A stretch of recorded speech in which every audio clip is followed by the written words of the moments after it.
Hello, Taurus, and welcome to Easy Does It, your 2025 mid-year reading from Planet Waves. I'm Eric Francis Coppolino, your friendly neighborhood astrologer, at least for the next hour to 12 hours. So welcome. It is good to be with you. It's a cool, rainy morning here in the Catskill Mountains in upstate New York. It has been a very dry summer, and so we've got a cool, moist day for the cool, moist sign of Taurus. And one thing about the basic properties of the signs is that if you are an Earth sign, you're gonna feel good when there's Earth energy, and if you're a Taurus, you're going to feel good if there is earth and water energy. Venus, ruling planet of your sign, having been born from the sea, and also the co-ruler, the exalted ruler of the sign Pisces. So Taurus really blends the concepts of a water sign and an air sign, a water sign and an earth sign. And I don't really know Tauruses who don't like to get themselves in the water one way or the other. And that said, among the many challenges that we're living in, which are not being cataloged properly, they're not being. We're not being told what they are. We're not telling each other what they are. We're responding to other things in the environment that are downstream products or superficial ideas, is that we are under a lot of pressure to grow up, to transform ourselves into mature human beings. And you could look around at the world and do a maturity evaluation, and kind of everywhere you look, you would find more and more adolescent immaturity. The whole world seems now to be based on the "look at me" concept, where all you get to do is look, and where it seems like people are getting better and better at throwing up personality armor to interfere with the actual experience of having contact, of having intimate contact. This is not a new problem. Just to follow up on that thought, in 1964, a guy named Dr. Eric Berne came out with a book called Games People Play. And the premise of that book is that most people interact with one another on the level of games. There's psychological games they play with one another. Somewhat frighteningly, the games, which once you know some of them, once you read through this book, it's quite a short book. Also, it lends itself well to our ADD time period, though it's important to read the introduction, not just the games. The games are very commonplace, and they were all identified, at least up till that point, were identified in psychotics on locked wards. And so the game theory became an approach that Dr. Berne would use to train young psychiatrists how to handle the games that psychotics would use to drag the therapist and the hospital staff into their delusional world. And then what he found was that basically everyone everywhere was playing these these same games, which kind of proved that either the whole world's a lunatic asylum, or people in the funny farm are not crazy, or we all belong in the funny farm.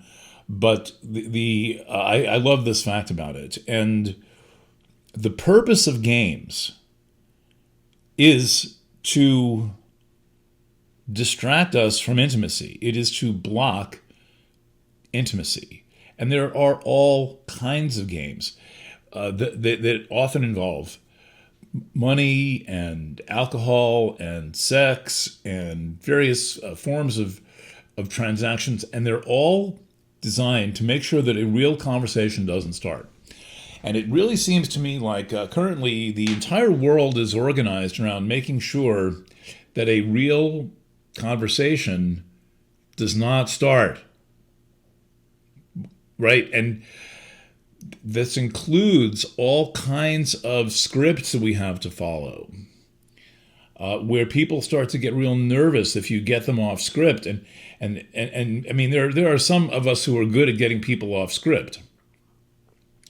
You know, I've read for thousands of clients. I'm pretty good at getting people off script. Not everyone is good at getting people off script, and not everyone has a sense of humor. And these are two things that are going to help you very well, which is to maintain your sense of humor at all times and to do everything that you can do to stay off script and to get others to go off script. The point being that all of us are under immense pressure to wake up. And I'm going to show you your chart and show you where that pressure is likely to be coming from. And remember, astrology is a metaphor.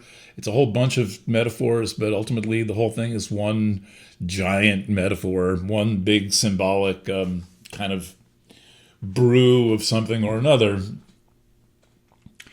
And this will help honor the pressure that you are under to wake up, and will help you exist in a world where there is the constant drive to put people to sleep, this constant pressure to go back to sleep and to anesthetize others and to get people involved in our fear game, to make them worry about the things that we're worried about.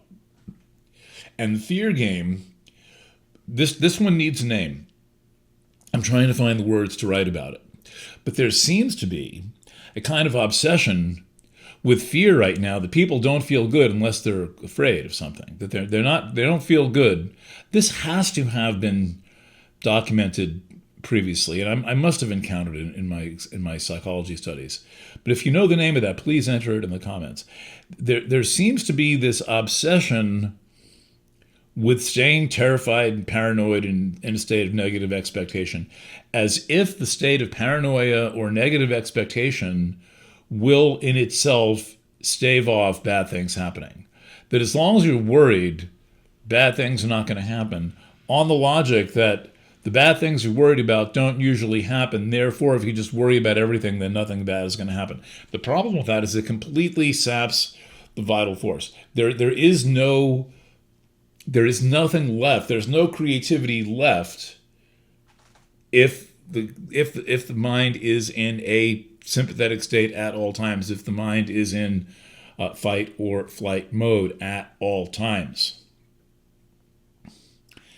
And there's something about the incoming energies which I think are right now basically